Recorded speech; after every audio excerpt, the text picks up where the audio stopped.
सत्यदर्शन प्रस्तावना। क्या आपने कभी सोचा है कि अगर कोई व्यक्ति 100 साल का होता तो कितने दिन जीवित रहता? 100 365 माइनस 36,500 दिन प्रति वर्ष 365 दिन। इसका मतलब है कि अगर कोई 100 साल तक जीवित रहता है तो उसके जितने दिन रहते हैं वो 36,500 दिन है। अगर वर्तमान समय के अनुसार कौन 100 वर्ष जीवित रहेगा? अगर सब कुछ ठीक रहा तो 60 साल जीने के लिए काफी है। उसके बाद भले ही वे जीवित रहें, उन्हें श्राप देना चाहिए, उनकी गर्दन पीटनी चाहिए और कोई भी काम करने में असमर्थ होना चाहिए। तो मान लीजिए कि 60 साल काफी हैं। इन 60 वर्षों के लिए यदि हम दिन गिने तो 60 365 माइनस 21 900 दिन। 30 साल की उम्र में पहले से ही आधा जीवन है, बाकी 10 या 11,000 दिन भी नहीं है। यह शेष जीवन भी जीवित रहने की गारंटी नहीं है। बड़ों ने कहा, दीनगंदम जीवन के 100 वर्ष, लेकिन एक दिन नहीं, बल्कि एक पल। हाँ, हम कभी नहीं जानते कि हमारा जीवन कब समाप्त हो जाएगा। 3 कह रहा हूँ यह समझने के लिए कि जीवन कितना छोटा है। यह आदमी कम से कम 30,000 दिन नहीं जिएगा, कितना भी सोचे, कितना भी जतन करे यहाँ रहने के लिए। सोचिए, बिना नेट के जीवन का भ्रम फैलाकर वो खुद को कितना धोखा दे रहा है।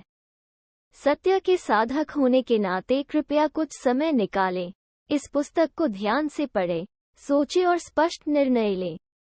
देखते हैं बाद में, और छोड़ दिया तो एक दिन जरूर पछताएंगे। अतः कृपया इस पुस्तक को पूरा पढ़ें। कृतार्थ हों, मंदगति को प्राप्त हों, मोक्ष को प्राप्त हों। प्यार से आपका हितैषी। दुनिया के कई देशों पर विजय प्राप्त करने वाला सिकंदर महान सम्राटों के बीच प्रसिद्ध है। उसने भयानक युद्ध किए और रक्तपात किया और कई जानें ली और राज्य का विस्तार किया। एक बार उन्हें बहुत तेज बुखार आया था। उसने सोचा वो बुखार उतर जाएगा, लेकिन देखते देखते बुखार बढ़ गया और तेज हो गया। दालचीनी भयानक जहरीले ज्वर में बदल गई। डॉक्टरों ने कितनी भी कोशिश की और कितने अलग अलग उपचार किए, यह बढ़ता गया लेकिन कम नहीं हुआ। अंत में उनकी मृत्यु हो गई। मरने से पहले उसने अपने करीबी लोगों से कुछ कहा, मैं मर रहा हूँ, मेरे मरने के बाद मेरी लाश को ले जाने के लिए एक ताबूत बनाया जाएगा। उसने पूछा। इस पर उन्होंने कहा, बिल्कुल। फिर उसने कहा, मेरे लिए बने ताबूत के लिए ताबूत में 2 छेद कर दो ताकि मेरे दाएं और बाएं हाथ ताबूत से निकाले जा सके और मेरे पूरे शरीर को उसमें डाल दें और मेरे दोनों हाथों को उन छेदों से बाहर निकाल दें। उन्होंने कहा, डॉक्टरों को मेरे ताबूत के आगे और पीछे चलने के लिए भी कहें। यदि ईश्वर किसी व्यक्ति को जीने का मौका नहीं देता है तो वो नहीं देगा। 5 है कि जीवित रहने के उनके किसी भी प्रयास और न ही उनके किसी चिकित्सा प्रयोग से उन्हें कोई फायदा हुआ, क्योंकि मैं सिकंदर महान की पूरी दुनिया को जीतना चाहता था और पूरी पृथ्वी और सभी राज्यों पर कब्जा करना चाहता था। कई लोगों के बलिदान पर मुझे कम से कम 33 साल की उम्र में बिना अनुभव किए अपना जीवन समाप्त करना पड़ा। 5 साल में पूरी दुनिया को अपने नियंत्रण में रख सकता था, लेकिन मुझे एहसास हुआ कि मेरा जीवन केवल मेरे डोमेन में नहीं बल्कि भगवान के डोमेन में है।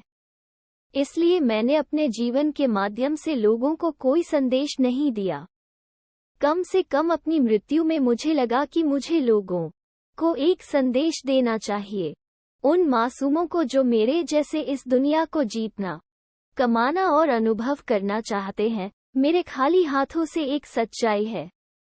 यह कहना चाहिए कि मैं इस दुनिया में आया था माँ की कोख से खाली हाथ, बिना नींद, बिना भोजन, बिना नींद, बिना भोजन, परिश्रम, देश विजेता, बिना किसी खुशी या आनंद के। मैंने बहुत कुछ हासिल किया है, लेकिन अप्रत्याशित रूप से बहुत कम उम्र में अपना जीवन समाप्त कर लिया।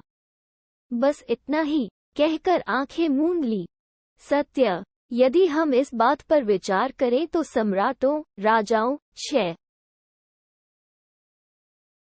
प्रधानमंत्री, मुख्यमंत्री, फिल्म अभिनेता, प्रसिद्ध चिकित्सक, महान व्यक्ति के रूप में इतिहास के पन्नों में उतरे कई लोग इस दुनिया में आग में भस्म हो गए हैं और कुछ मिट्टी में धूल बन गए हैं। है गायब होना, यह सच है। क्या हम इससे इनकार कर सकते हैं? हर शुरुआत का अंत होता है और हर इंसान के जीवन की शुरुआत और अंत होता है।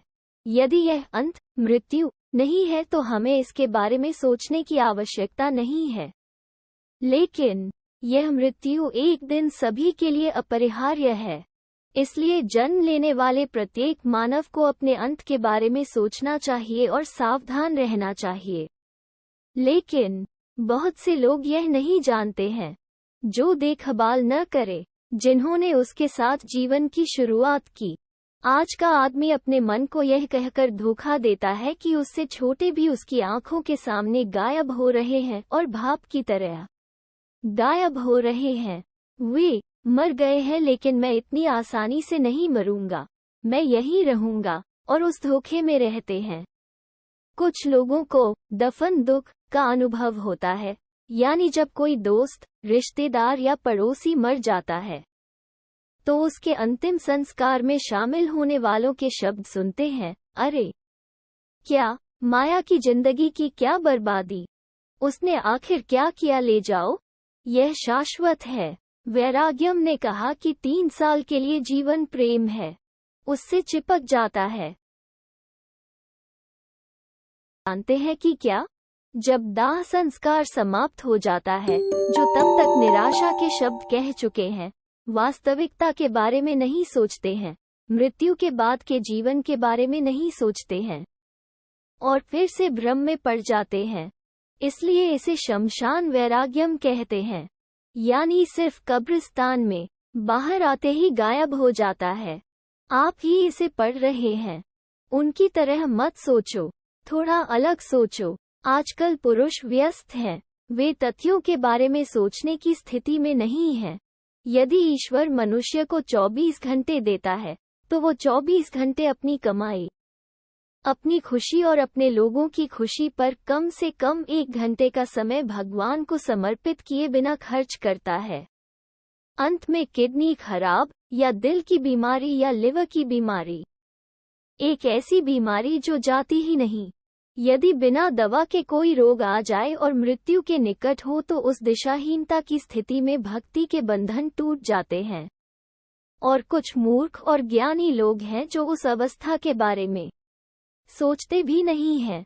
इसलिए हमें ईश्वर के बारे में सोचना और जानना चाहिए, उस निर्माता के बारे में जिसने हमें तब बनाया जब सब कुछ अच्छा था, हमारे अंत के बारे में। क्या कोई वास्तविक ईश्वर है?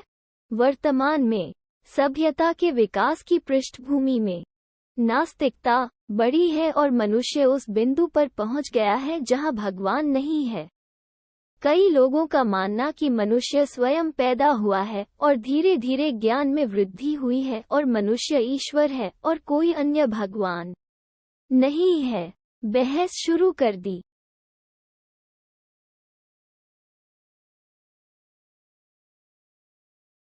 नहीं बनाया है। कुम्हार अपने हाथों से साड़ी पर मिट्टी की गांठ रख कर घड़ा बनाता है। कोई भी भवन अपने आप नहीं बनता है, एक राजमिस्त्री है जो इसे बनाता है।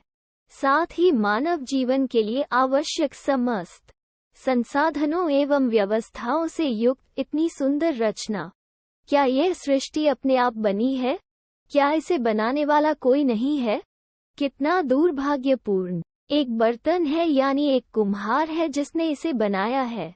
एक अच्छी इमारत है, जिसका मतलब है कि एक राजमिस्त्री है जिसने इसे बनाया है। साथ ही सृष्टि के अस्तित्व का अर्थ है कि इसे बनाने वाला कोई है। यदि पृथ्वी और सूर्य के बीच की दूरी थोड़ी अधिक है तो पृथ्वी बर्फ की तरह जम जाएगी। अगर वो दूरी थोड़ी कम हुई तो धरती जलकर राख हो जाएगी। पृथ्वी पर जीवन को जीवित रहने की अनुमति देने के लिए पृथ्वी कितनी दूर है? इसे इस तरह से व्यवस्थित किया गया है कि मौसम संभव हो। क्या वे संयोग से हुए थे? चलिए कुछ और सोचते हैं। हम जन्म से देखते आ रहे हैं उस गैस के बारे में क्या जो पृथ्वी पर अंतहीन रूप से परिचालित होती है, यानी हवा। क्या आप कल्पना कर सकते हैं कि प्रकृति में हवा सिर्फ 5 मिनट के लिए रुकी हो? एक ऐसी स्थिति जहां प्रकृति के सभी अरबों जीवित प्राणी मर रहे हैं और लकड़ी के खिलौनों की तरह नीले हो रहे हैं, लेकिन यह जैविक गैस बिना कुछ हुए ही लगातार घूम रही है। अनेक जीवों को जीवित करना है। इसके लिए कौन जिम्मेदार है? एक और बात, मानव शरीर की संरचना को ध्यान में रखते हुए क्या थोड़ी सी अंतर्दृष्टि रखने वाला कोई भी व्यक्ति जानता है कि मनुष्य ने अपने लिए नहीं बनाया, लेकिन यह ज्ञात है कि हर अंग, हर तंत्रिका, हर जोड़, हर तंत्रिका, सब कुछ एक व्यक्ति द्वारा ठीक से बनाया गया है। इसी तरह एक महिला को प्रजनन के लिए उपयोगी अंग और एक पुरुष को कौन से अंग देने चाहिए? क्या कोई व्यक्ति स्पष्ट रूप से नहीं सोचता और उसका निर्माण करता है? स्त्री के गर्भ में ही बच्चा बनता है और जब वो बच्चा पैदा होता है तो वो होता है। भूख मिटाने के लिए मां से दूध का उत्पादन होता है। यह समझना चाहिए कि राव पहले नहीं आएंगे। जब बच्चा 6 महीने का होता है तब तक दूध भोजन के लिए पर्याप्त नहीं होता है। खाने और चबाने के लिए दांतों का उत्पादन। इसे इस तरह से देखने पर कई चीजें देखी जा सकती हैं। एक परमाणु से छोटा एक बीजाणु अपने सभी अंगों के साथ 6 फुट के शरीर में विकसित होता है। यह कैसे हो सकता है? क्या यह संयोग है? यदि एक बीज बोया जाता है तो पृथ्वी उस बीज को अंकुरित करेगी और सैकड़ों हजारों फली पैदा करेगी।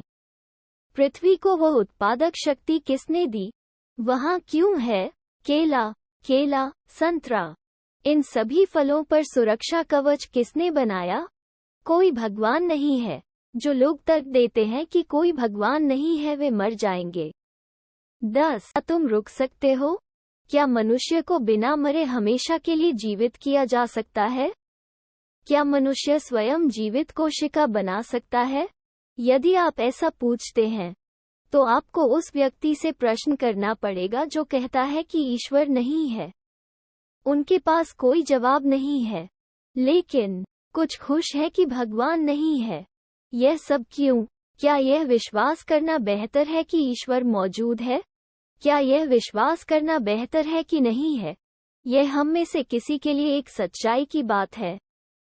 तो आइए हम मृत्यु के बाद की स्थिति के बारे में सोचें कि ईश्वर तब तक है जब तक हम इस संसार में हैं। हमने विश्वास किया और सावधान थे। फिर एक दिन मरने का नाटक करो। मरने के बाद तक जैसा हम सोचते हैं वैसा कोई ईश्वर नहीं है, तो क्या हमारा कोई नुकसान है? लेकिन जब तक हम पृथ्वी पर रहते हैं कोई ईश्वर नहीं है। अगर हम जीते और मरते हैं जैसे कि कोई जीवित प्राणी नहीं है, तो हम सोचते हैं कि कोई भगवान है जो हमें लगता है कि अस्तित्व में नहीं है। परिस्थिति क्या है?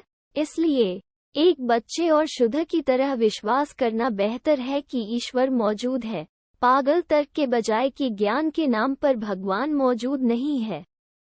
उसे पहचानना, उसकी पूजा करना और उसकी सेवा करना और भी बेहतर है। लेकिन नास्तिक भाई कहते हैं, क्या ईश्वर है? हमें दिखाओ, हम देखेंगे। भाई, आप देखना चाहिए। उसके लिए एक समय है। आप नश्वर नहीं हैं। 1 घंटा है जब आप इसे छोड़ देते हैं। दुनिया उस दिन एक क्षण आपको उसे अपनी आंखों से देखना चाहिए।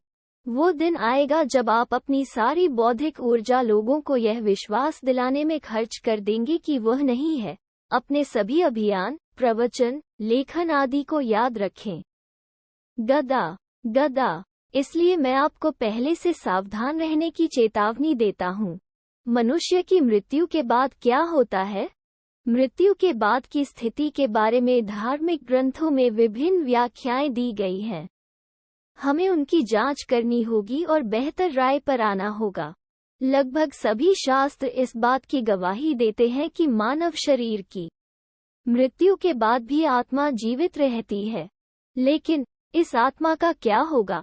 उनमें से प्रत्येक ने एक अलग स्पष्टीकरण दिया। यहीं पर हमें एक नज़र डालने की जरूरत है। हमारे हिंदू शास्त्रों में यह तर्क दिया गया है कि व्यक्ति की मृत्यु के बाद आत्मा दूसरे शरीर में प्रवेश करती है और दूसरे जीव के रूप में जन्म लेती है। साथ ही जब कोई व्यक्ति मरता है तो आत्मा परमेश्वर के पास जाती है और न्याय का सामना करती है। दूसरा तर्क यह है कि यदि दोषी पाया जाता है तो नरक में जाता है और यदि निर्दोष पाया जाता है तो मोक्ष स्वर्ग में जाता है। दोनों को ध्यान में रखते हुए दूसरा तर्क उचित प्रतीत होता है। पहला तर्क अनुचित और असंभव लगता है, क्योंकि अगर कोई आत्मा दूसरे शरीर में प्रवेश करती है और बार बार जन्म लेती है तो जीवों का विकास नहीं होगा। भगवान ने अपनी रचना में 1000 लोगों को बनाया है, इसलिए 1000 की संख्या में वृद्धि नहीं होनी चाहिए, क्योंकि उनकी आत्मा और शरीर के मरने के बाद उन आत्माओं का जन्म होगा, क्योंकि वो आत्मा बार बार जन्म लेती है। और स्थिति ऐसी है, हम दुनिया की आबादी में तेजी से वृद्धि देख रहे हैं, जो शुरुआत में कम थी।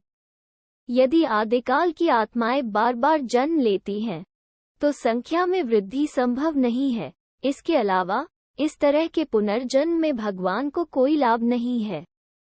और जब दूसरे तर्क की बात आती है तो लगभग सभी अन्य शास्त्र हमारे पाठ से सहमत होते हैं, यानी मनुष्य की मृत्यु के बाद आत्मा का न्याय किया जाएगा।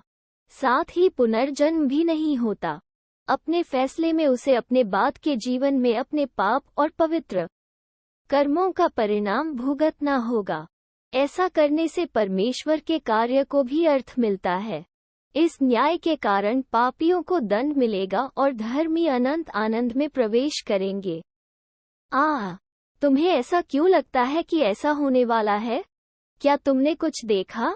मुझे पता है कि कुछ लोग मुझसे सवाल करेंगे, लेकिन इस मामले को भी थोड़ा सोच समझ कर लेना चाहिए। क्या यह विश्वास करना बेहतर है कि मृत्यु के बाद नरक में भगवान का न्याय और दंड मौजूद है? क्या यह विश्वास करना बेहतर है कि नहीं है? तेरा बारे में सोचो। बुजुर्ग कहते हैं कि डंची ललंचू।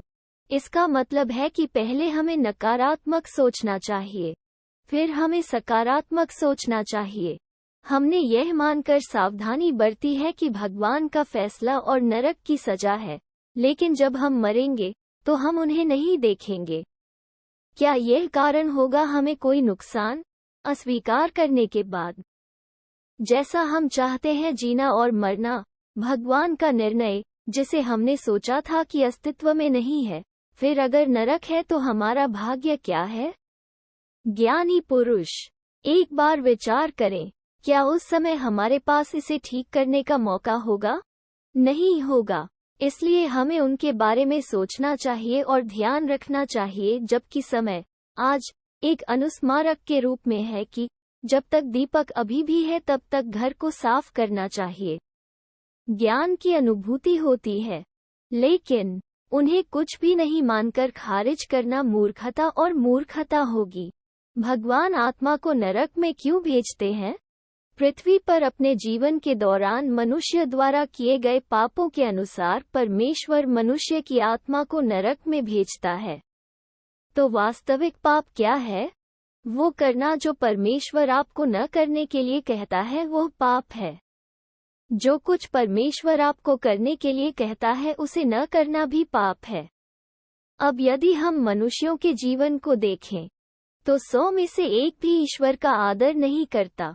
बिल्कुल हर दिन किसी न किसी अवसर पर वचन या कर्म से 14 सोने से ऐसे काम कर रहा है जो किसी न किसी रूप में ईश्वर के विरुद्ध हैं। इस पृथ्वी पर एक भी निष्पाप व्यक्ति नहीं है। दूसरे शब्दों में, मनुष्य पापी पैदा होता है, क्योंकि जन्म लेने वाला प्रत्येक बच्चा पापी स्वभाव को विरासत में प्राप्त करता है। ठीक वैसे ही जैसे पिता से बीमारी विरासत में मिलती है, यानी जन्म के समय प्रकृति हम तैयार पाप के साथ पैदा हुए हैं, इसलिए हम छोटी उम्र से ही पापी विचारों और आदतों के साथ बड़े होते हैं। सभी जन्म से पापी हैं, तो इस हिसाब से सभी लोगों को नरक में जाना है। बेशक, क्योंकि पापदावश्यम मृत्यु प्रयति पापदावश्यम नरकम प्रयति, वही हमारा आर्य धर्म शास्त्र है। पापी के लिए मृत्यु और नरक गलत नहीं, और इस पाप और नरक से निकलने का रास्ता क्या है? धर्म और शास्त्रों में इस पाप से मुक्ति पाने के क्या उपाय हैं? पहला, इस्लाम में मुस्लिम भाई क्या हैं? क्या आप विश्वास करते हैं? मैंने उनसे पूछा। मैंने उनसे कहा, साहब, मनुष्य जन्म से पापी है और कर्मों में भी पाप करता है। धार्मिक शास्त्र खुले स्वर से गवाही देते हैं कि उस पाप के लिए नरक की कड़ी सजा है। 15. बचने के लिए क्या किया जाना चाहिए? उन्होंने वही कहा जो वे मानते थे, अर्थात हमारे धर्म में सभी पापों का मुख्य पाप, सबसे महत्वपूर्ण पाप, अल्लाह के अलावा अन्य देवताओं की पूजा करना और उन्हें अल्लाह के बराबर बनाना है। यह सबसे बड़ा पाप है, और इसके अलावा कोई भी पाप पाप के रूप में नहीं गिना जाता है। एक ने कहा। फिर भी दूसरे ने कहा, जब हमारे द्वारा कोई पाप किया जाता है, तो यदि हम उस पाप के लिए पश्चाताप करते हैं, तो पाप दूर हो जाएगा।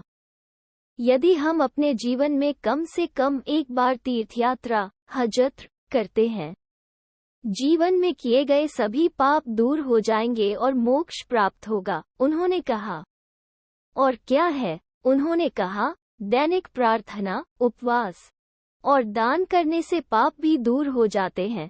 मैं समझ गया कि उन्होंने जो कहा वह मेरे लिए मेरे पापों से छुटकारा पाने और बदलने के लिए पर्याप्त नहीं था, और अगर मैं धर्म के अनुसार अपने विवेक से सोचता हूँ तो स्वर्ग तक पहुँच जाता हूँ।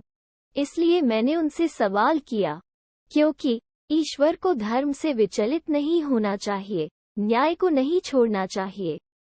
जो धार्मिकता से भटकता है वो ईश्वर नहीं है।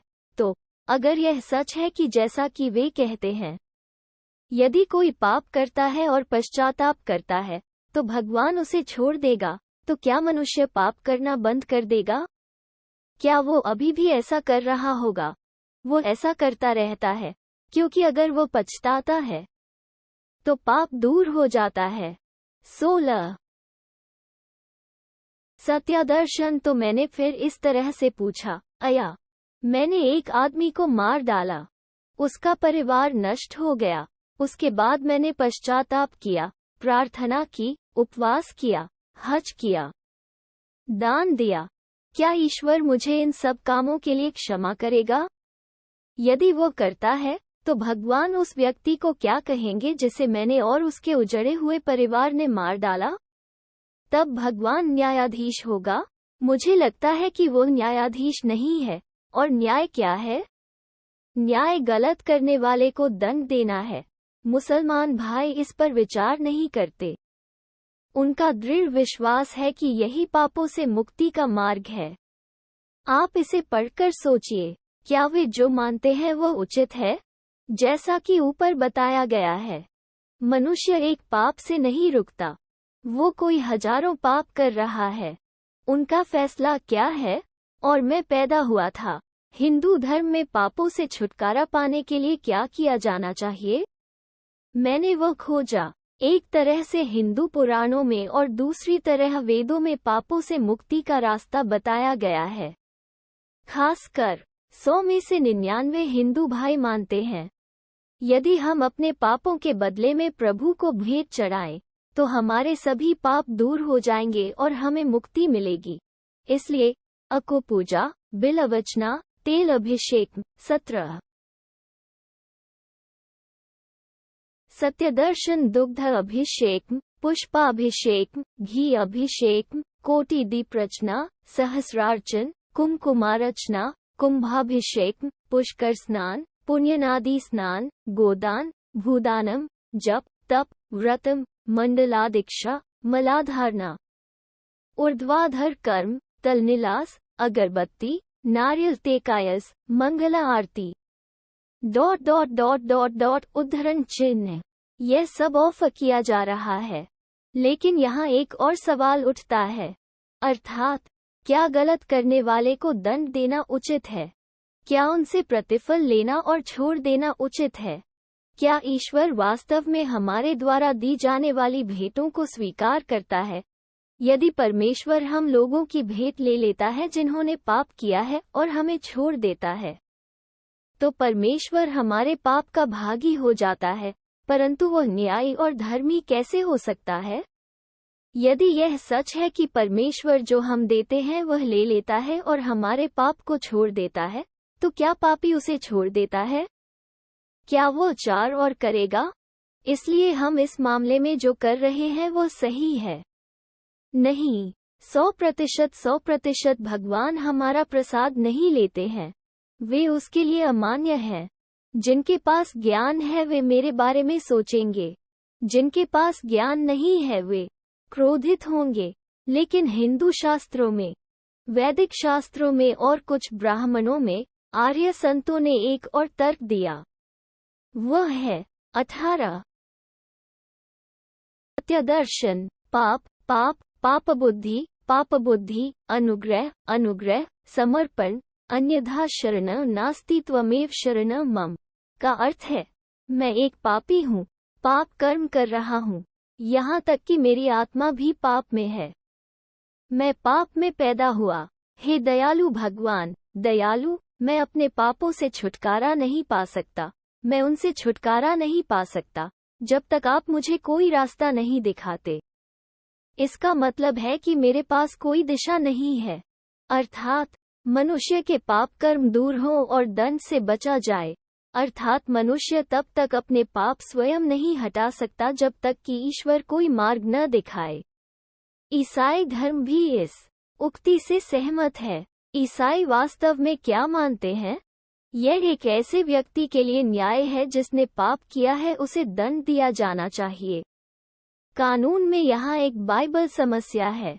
सृष्टिकर्ता परमेश्वर हम सबका पिता है, साथ ही जज भी। अब जबकि वह हमें एक पिता के रूप में सोचता है और हमारे पापों को क्षमा करता है, तब हम आनंदित होते हैं। लेकिन न्याय भगवान से सवाल करता है, खड़ा है, क्योंकि ईश्वर भी न्याय है, सम्मान और पालन करना चाहिए। इस प्रकार यदि हम न्याय का सम्मान करते हैं और हमें दंड देते हैं तो न्याय प्रसन्न होगा। लेकिन एक संभावना है कि हम भगवान की अवज्ञा करेंगे। यह क्या है? पिता, आप भविष्य के समझदार हैं। आपके हमें बनाने से पहले हम क्या होंगे? 19 दर्शन नहीं बूझते हो हमें बनाना जो कभी अस्तित्व में नहीं था। क्यों हम आपके विरुद्ध पाप क्यों करते हैं? आप हमें नरक में क्यों भेजते हैं? क्या यह बेहतर नहीं होता अगर हम बिल्कुल भी नहीं बनाए गए होते? आप एक न्यायाधीश के रूप में मुझे दंडित करने जा रहे हैं, और एक संभावना है कि हम उससे पूछ सकते हैं, आपने एक पिता के रूप में उस सजा से बचने के लिए हमारे लिए क्या किया? इसलिए ईश्वर, जो अतीत, भविष्य और वर्तमान समय को जानता है, ने हमें इसका समाधान खोजने के लिए बनाया है। इस समस्या और उपाय क्या है? इसे आसानी से समझने के लिए मैं एक छोटा सा उदाहरण देता हूँ। एक न्यायाधीश है, वो बहुत अच्छा, धर्मी और न्याय है। उनका एक बेटा भी है। वो उस बेटे को बहुत प्यार करता था। बेटा बड़ा हुआ और वयस्क हो गया और बुरी दोस्ती से खराब हो गया। वो अपने दोस्तों के साथ अवैध गतिविधियों में शामिल हो गया और अंततः एक घातक हत्यारे में बदल गया। वो अपने पिता का सम्मान करता है? नहीं, वो नहीं जो परवाह करता है। अंत में एक दिन उसके सारे बुरे कामों का पर्दाफाश हो गया। उसे गिरफ्तार कर लिया गया था। पुलिस अधिकारी उसे लेकर आए और उसे फैसले के लिए अदालत में पेश किया। तस्वीर यह है कि जज उनके चाचा हैं। जज साहब अपनी बेंच पर बैठ गए। आरोपी को लाकर पिंजरे में रखा गया। लोग इसे एक परीक्षा के तौर पर देख रहे हैं। क्योंकि यह एक पिंजरे में खड़ा था, वो अपने दामाद को किस प्रकार का न्याय देगा? वो 20 तर्क थे। उसके द्वारा किए गए सभी अपराध और उनके सबूत जज के सामने पेश किए गए। जांच की, क्या आप इन सभी अपराधों को करना स्वीकार करते हैं? उसने पूछा। न्यायाधीश प्रतिवादी ने हाँ कहते हुए सिर झुका लिया। न्यायाधीश ने फैसला सुनाया। चूंकि आरोपी द्वारा किए गए सभी अपराध साबित हो चुके हैं और आरोपी ने इन सभी अपराधों को अंजाम देना कबूल कर लिया है, इसलिए मैं उसे आईपीसी की धारा 302 के तहत मौत की सजा देता हूँ। वहां मौजूद हर कोई आश्चर्य में ताली बजाता है, क्योंकि जज ने साबित कर दिया कि छोटा भाई भले ही उसका हो, धर्म कहना चाहिए और धर्म गलत नहीं होना चाहिए। उन्होंने घोषणा की कि फांसी अगले महीने के 5वें दिन सुबह 6 बजे की जाएगी। आरोपी को अधिकारियों ने पकड़कर जेल में डाल दिया। जज साहब जहां बैठे थे, कोर्ट ने उन्हें इंसाफ दिया। जजमेंट खत्म हो गया है। अब वो उस आसन से नीचे उतर आया। वो अब कौन है? ससुर। वो जेल में अपने बेटे के पास गया। उसने तहखाने में फर्श पर सिर नीचे करके बैठे अपने चिंताग्रस्त बेटे का अभिवादन किया। क्या आप मृत्युदंड से दुखी हैं? पिता से पूछा। मैं तेरे गर्भ में क्यों उत्पन्न हुआ, जो न्याय और धर्म से प्रीति रखता है, तो भी फांसी दिए जाने में पीड़ा नहीं? मैं इससे पीड़ित हूँ। बेटे ने आह भरी। क्या आप जानते हैं कि मैं अभी क्यों आया हूँ? पिता ने फिर कहा। प्रश्न अंत में वो पुत्र जो शीघ्र ही मरने वाला है। 21 वे हमें देखने आए हैं, बेटे ने उत्तर दिया। जब मैंने तुम्हें मार डाला तो तुमने सोचा होगा। मेरे पिता ने खुद को एक न्यायाधीश के रूप में सोचा और एक न्यायाधीश के पद के साथ न्याय किया, लेकिन मेरे बारे में नहीं सोचा एक पिता के रूप में, लेकिन मुझे अदालत में एक न्यायाधीश के रूप में अपना कर्तव्य पूरा करना है। इसलिए मैंने आपको आपके अपराधों के लिए दंडित किया, लेकिन अब पिता की जिम्मेदारी बाकी है। मैं इसे पूरा करने आया हूँ। देखा बेटा, हाँ, अब मैं पिता बनकर बचाने आया हूँ। तुम मेरी रक्षा कैसे करोगे? क्या मुझे सजा देना न्याय है? क्या सजा को रद्द करना और मुझे बाहर फेंकना न्याय का गर्भपात नहीं है? बेटे से पूछा। इसके लिए पिता उसे दंड देंगे, वो पक्का है, लेकिन आप पर नहीं और मुझ पर। हाँ, मुझे वो सजा मिलेगी जिसके तुम हकदार हो।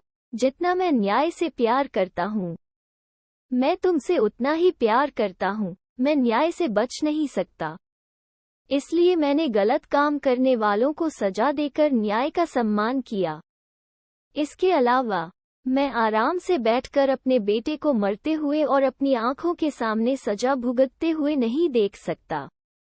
इसलिए मैं आपके पिता के रूप में आपकी सजा को सहन करूंगा और आपको उस अवसर से मुक्त करूंगा जो अदालत ने आपको नहीं दिया। संभल कर जियो। उसने अपने बेटे को मना लिया, अधिकारियों के पास गया और सबको इकट्ठा किया। मैं कुछ ऐसा करने जा रहा हूं जो न्याय व्यवस्था में पहले किसी ने नहीं किया है, यानी मैं अपने बेटे की जान के बदले अपनी जान देना चाहता हूं। 22 एक मौका देना चाहता हूं। उसने उनसे मेरी मदद करने के लिए विनती की और अपने बेटे के पास गया। उसने बेटे को मुक्त कर दिया। फांसी का समय निकट था। अधिकारियों वे उसके पास आए। सर, कल हम तुझे फांसी पर लटका देंगे, कोई अंतिम इच्छा? उन्होंने पूछा। जब किसी फांसी पर लटके व्यक्ति को फांसी दी जाती है तो घर वालों को उसे देखने की इजाजत नहीं होती है, लेकिन जब मैं फांसी पर चढ़ा होता हूं तो मेरे बेटे को इसे देखने का मौका दें। मुझे उसकी आंखों के सामने लटका दें। यह मेरी अंतिम इच्छा है। अगली सुबह बेटे को देखते ही पिता ने फांसी लगा ली। जब पिता अपनी आंखों के सामने अपनी गलतियों के लिए मर रहा था, तो बेटा फूट फूट कर रो रहा था। उसे अपने गलत कामों से नफरत थी। अब बताई गई कहानी में यह पिता 3 चीजों को पूरा करने में सक्षम था। एक न्यायाधीश के रूप में उन्होंने अपराधी को न्याय के अनुसार दंडित किया। 2. एक पिता के रूप में उन्होंने आशीर्वाद दिया और पुत्र को बचाया। 3. उसने अपने बेटे के लिए अपनी जान दे दी और अपना मन बदल लिया, और अब वो बेटा अपने पुराने जीवन में वापस नहीं जाता है। यदि वो जाने की कोशिश भी करता है तो उसके पिता का बलिदान उसे रोक देता है। निश्चय ही इस संसार का न्यायालय एक दूसरे का न्याय करेगा। 23. भगवान की अदालत ने इसे मंजूरी दे दी है, चाहे आप इससे सहमत हों या नहीं। उसने परमेश्वर के सिद्ध न्याय का अनुसरण किया और पाप के लिए दंडित किया गया। पापी बच जाता है। परमेश्वर के प्रेम और बलिदान ने पापियों को बदलने और धर्मी बनने में मदद की। यदि भगवान ऐसा करते हैं तो हम अपने पापों से मुक्त हो जाएंगे, और कोई रास्ता नहीं है। इस प्रकार प्रभु यीशु मसीह ही एकमात्र पिता है जिसने बच्चों के पापों के लिए अपना जीवन दे दिया। वो बच्चा हम हैं। संक्षेप में, बच्चों को उनकी गलती के लिए दंडित किया जाना चाहिए, या उनके बदले में उनके माता पिता को दंडित किया जाना चाहिए। क्या हम एक दूसरे के पाप सह सकते हैं? नहीं कर सकता, क्योंकि हम सब पापी हैं। कोई आजाद नहीं है। सब पाप के बोझ तले दबे हुए हैं। इसलिए पवित्र आत्मा, जिसके पास कोई पाप नहीं है, को सभी का बोझ उठाने के लिए आना पड़ा। वो सर्वोच्च आत्मा जो सबके लिए आया, वो प्रभु यीशु मसीह है। कुछ महान वैदिक ऋषि इसे जानते हैं। कुछ छंद मिले और लिखे। सामवेद तांड्या महाब्राह्मण में सर्व पाप परिहार थे, रक्त प्रोक्षण मावश्याम तद्रक्तम परमात्मेना पुण्यदान बलियागम का अर्थ है मनुष्यों के पापों की सफाई के लिए। 24. कहा जाता है कि परमात्मा यज्ञ बनकर रक्त बहाए। रक्त बहाने वाली परमात्मा कौन है? देवी देवताओं के बीच हम पूजा करते हैं। क्या प्रेम की कोई आकृति है जिसने हमारे पापों के प्रायश्चित के लिए और न्याय की सुरक्षा के लिए अपना जीवन दिया? यदि हाँ, तो जाओ और पूजा करो। तुम यीशु को नहीं चाहते। यदि एक ईसाई इस समय मर जाता है, तो उसके पास एक आशा है। यदि उसकी आत्मा को न्याय आसन के सामने खड़ा होना चाहिए और उसे मुकदमे में लाना चाहिए, तो उसके लिए उत्तर देने के लिए एक उत्तरी निवासी यीशु मसीह है। वो गवाही देता है। क्या है? जब उसने मुझ पर विश्वास किया और मेरे सामने अपने पापों को मान लिया और मुझे त्याग दिया, तब मैंने उसका सारा पाप और उसका दंड उठा लिया और उसके प्राण के बदले में अपना प्राण दिया। इसलिए वह जाने दे। लेकिन क्या पाप रहित पवित्र परमेश्वर है जिनकी हम उपासना करते हैं, उनमें से एक है। एक ऐसा परमेश्वर जिसने इस प्रकार हमारा बदला लिया और हमारे अधर्म के कामों का दंड वहन किया? बिना नहीं हो सकता। 3 नहीं। और यदि हम उनके जीवन पर दृष्टि डालें, तो जिनकी हम पूजा करते हैं वे भी काम क्रोध हों अरिषद संप्रदायों के दास हैं। उनके जीवन में भी गलतियां होती हैं। उन्होंने भी हमारी तरह पाप किए हैं। कृपया 18 पुराण पढ़ें। भाई और बहन इस किताब को पढ़ रहे हैं। आपके पास विवेक है। कट्टरता आत्मा धोखे में जाए बिना। 25 सत्यदर्शन बिना किए सोचो। जिस धर्म में आप विश्वास करते हैं, उस पवित्र मार्ग में जो आप कर रहे हैं, क्या आपके पास अपने पापों को दूर करने और नरक से बचने का मौका है? जांच करना आपकी जिम्मेदारी है। इसलिए मैं इसे आपके निर्णय पर छोड़ता हूँ।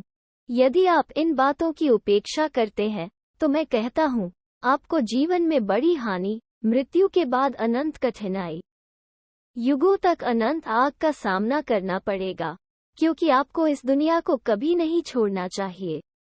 इसके अतिरिक्त भी बहुत कुछ सूक्तों के रूप में लिखा गया है। वहाँ है ऋग्वेद 10 मंडल। पुरुष सूक्तम में 90वां सूक्तम। इसमें लिखा है कि पहले जन्मे आदि संभूत का बलिदान हुआ था। इसके अलावा शुक्ल यजुर्वेद संहिता अध्याय 23 अध्याय 17 मंत्र में अग्नि एक जानवर बन गया, यज्ञ में जल गया, फिर से उठ गया और पृथ्वी का शासक बन गया। यह सब यीशु मसीह में पूरा होता है। इनकी पूर्ति हम किसी और में नहीं पा सकते। अथर्व वैदिक गोप ब्राह्मण पेज नम 41 में चत्वरी श्रीगंत्रयो अस्य पदद्वे शिर्चे सप्त हस्तो अस्य त्रिधा बद्धो वृषभोरोरनिति अवेवेशा इति 26। दर्शन इस श्लोक का अर्थ है, महादेव हमारे लिए एक संत व्यक्ति के रूप में आएंगे और यज्ञ मृत्यु बनेंगे। इस तरह कई आयतों में यीशु के बारे में स्पष्ट रूप से उल्लिखित वैदिक ऋषियों द्वारा किए गए यज्ञ 7 हैं। उनमें से अजामेधम का बलिदान गवाही देता है और स्पष्ट रूप से यीशु मसीह के सूली पर चढ़ने की घोषणा करता है। प्रजापति रेव भयम आत्मान्न यज्ञ कृत्वा प्रयाश्चित, अर्थात पाप के बोझ को दूर करने के लिए प्रजापति को स्वयं यज्ञ आहुताई करना चाहिए। इस प्रकार भविष्य पुराण प्रतिसकपवम में कहा गया है, एक दिन एक सारथी हिमागिरी शिखर पर पहुंचा, चला गया सफेद वस्त्र पहने और तेज चमकते हुए एक महान व्यक्ति दिखाई दिया। शालिवाहन ने उससे पूछा, महानुभाव तुम कहाँ हो? फिर वो मैं है को भावनिति तम प्राह शोभो वाच मुदन्वितम ईसापुत्रच मानव विद्धि कुमारी गर्भ संभवम मेच्छ धर्मस्य वक्ताराम मसेहु हैम समागतः। अहम अश्मसीह नाम उन्होंने उत्तर दिया, मैं एक कुंवारी के गर्भ में परमेश्वर का पुत्र हूँ। उसने कहा कि वह पैदा होने वाला था और वो सत्यव्रत का नाम और यीशु मसीह का नाम धारण करेगा। इसके अलावा स्वामी विवेकानंदुला भी उसने मसीह के बारे में एक विशेष गवाही दी। प्रबोध रत्नकम सत्ताईशन पुस्तक के पहले पृष्ठ और दूसरे पृष्ठ पर यीशु के बारे में 3 स्पष्ट बातें कही गई हैं। 1. पहला, हम परमपिता को सर्वोच्च के रूप में जानते हैं। पुत्र को केवल मानव रूप में मसीह के द्वारा ही जाना जा सकता है, परमपिता को ही जाना जा सकता है केवल क्राइस्ट के द्वारा। इसका मतलब है कि ईश्वर किसी और के द्वारा नहीं पाया जा सकता है। 2. दूसरा, मसीह संसार के पापों को हर लेता है। यीशु ने मनुष्यों के पापों को उठाने के लिए उन्हें उठा लिया और कोई रास्ता नहीं है। 3. तीसरा, उसने कहा कि यीशु में कोई दोष नहीं है, ना समझ, यीशु में कोई अपूर्णता नहीं है, जिसका अर्थ है कि अब तक हमने जिन लोगों की सेवा की है वे सभी अपूर्ण हैं। वास्तव में यदि हम उनके जीवन को पढ़ते हैं तो हमें भी ऐसा ही लगता है। ऐसी कई बातों का उल्लेख वेदों में मिलता है, अन्य पुस्तकों में भी लिखा है। तो मेरे प्यारे भाइयों और बहनों, यीशु कौन सोचता है? क्या आप जानते हैं? आप अपने मूल निर्माता का मजाक उड़ा रहे हैं। यीशु को 2 जातियों के भगवान के लिए समझ रहे हैं और उसे कम सोच रहे हैं। आप उन्हें एक सफेद बालों वाला भगवान कह रहे हैं। इसके अलावा आप उस महान व्यक्ति का तिरस्कार कर रहे हैं जिसकी महिमा की गई थी। वैदिक ऋषि ईसा मसीह गोरे लोगों के नहीं बल्कि काले लोगों के भगवान हैं। 28 सत्यादर्शन नहीं, यीशु मसीह सबका प्रभु है। फिर से सोचो, पश्चाताप करो और प्रभु यीशु में विश्वास करो, तब तुम और तुम्हारा परिवार बच जाएगा। अंत में आपके लिए कुछ और जानकारी। निर्माता भगवान के गुण 1, 2, 3, 4। वो अकेला ही निर्माता, राज्य निर्माता होना चाहिए। पाप रहित शुद्ध होना चाहिए। उसे धार्मिकता, न्याय और धार्मिकता में अचूक होना चाहिए। पापी मनुष्य का विनाश नहीं, बल्कि उसका उसे पापों से निकलने का रास्ता दिखाने में सक्षम होना चाहिए। उसे काम, क्रोध, लोभ, वासना, धर्म और माश्चर्य के अरिष्ट वर्गों का विजेता होना चाहिए। इस सृष्टि का एक आदि, एक मार्ग और एक अंत है। 5, 6 बताने में सक्षम होना चाहिए। वो वही होना चाहिए जो दुनिया में ऐसा प्यार दिखा सके जो दुनिया में कोई और नहीं दिखा सकता। 7, 8 वो ऐसा होना चाहिए जो इनाम की तलाश न करे, सभी पुरुषों द्वारा अनुसरण की जाने वाली एक मिसाल। ऐसे माता पिता होने चाहिए जो जाति, जाति, क्षेत्र और वर्ग की परवाह किए बिना सभी को समान रूप से प्यार करें। 10, 9, 11 दंड देने के बजाय क्षमा करने में, प्रेम करने में, उसे बचाने में खुशी होनी चाहिए। 12 अत्यधिक छूट दी जानी चाहिए। 13 मौत को जीत लेना चाहिए था। दर्शन विचार करें कि आपके धर्म या पथ में उपरोक्त विशेषताओं वाला कोई देवता मौजूद है या नहीं। अपनी खोज में मुझे इन सभी मापों वाला केवल एक व्यक्ति मिला। वो प्रभु यीशु मसीह है। बाइबल साक्ष्य 1 मैं कदापति से पहला व्यक्ति हूँ। प्रकाशित वाक्य 1:18 2 उसने पाप नहीं किया है और उसका मुंह नहीं है, दोगलापन नहीं देखा जाता। 1 पत्रस 2:22 3 हे यहोवा, तेरे मार्ग नेक और सच्चे हैं। प्रकाशित वाक्य 15:3 नेकी और न्याय तेरे सिंहासन की नींव है। भजन 89:14 उसने हमसे प्रेम किया और अपने लहू के द्वारा हमें हमारे पापों से छुड़ाया। प्रकाशित वाक्य 1:6 भूत, वर्तमान और भविष्य में मैं दिन रात कहता रहूंगा कि सर्वशक्तिमान प्रभु परमेश्वर पवित्र पवित्र पवित्र है। विज्ञापन 48:5-4-6 मैं वर्तमान भूत भविष्य हूँ। प्रकाशित वाक्य 1:8-7 मैं प्रार्थना करता हूँ कि तुम मसीह के उस प्रेम को जानोगे जो ज्ञान से परे है, और यह कि तुम सामर्थी हो जाओगे। इफिसियों 3:19 वो सबको जीवन और श्वास देने वाला है, इसलिए मनुष्यों के हाथ से उसकी सेवा नहीं होती मानो उसे किसी वस्तु की घटी हो। 30:5 शाम के 5:25 9 उसने आपके लिए एक मिसाल कायम की ताकि आप उसके नक्शे कदम पर चल सके। 1 पत्रस 2:21 10 यह महसूस करना कि परमेश्वर पक्षपाती नहीं है। वो हर देश में उसे स्वीकार करता है जो उससे डरता है और धर्म से चलता है।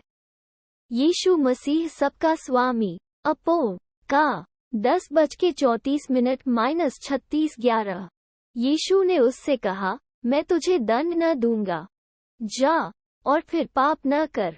यूहन्ना 8:1-11 12 मसीह यीशु के समान मन रखो।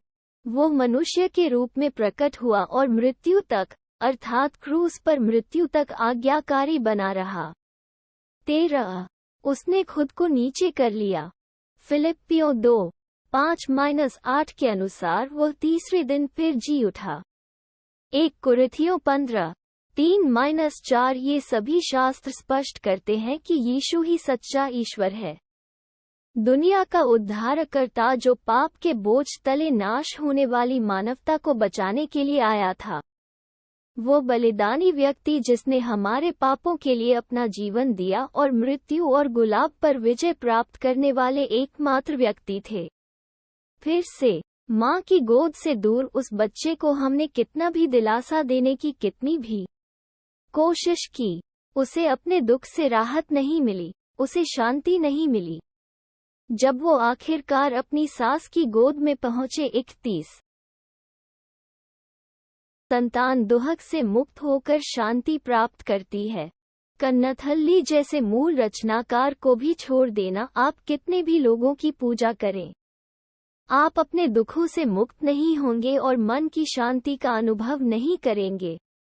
यीशु ही वो सृष्टिकर्ता है जो आपके लिए एक माँ के समान है। यीशु ही एकमात्र ईश्वर है जो रोगी को स्वास्थ्य, मन को शांति और आत्मा को मोक्ष दे सकता है। ये 3 धार्मिक मान्यताएं मैंने आपके सामने रखी हैं।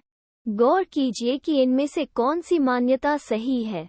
बुद्धिमान लोग कृपया इन बातों पर विचार करें और तय करें कि क्या सही है और निर्णय लें। सत्य के मार्ग पर चलो और नरक से बचो। सृष्टिकर्ता और उद्धारकर्ता यीशु के बारे में अधिक जानने के लिए बाइबल पढ़ें। इस पुस्तक को पढ़िए और दूसरों से भी परिचय कराइए। अपने जीवन में अच्छे कर्म करके आशीर्वाद का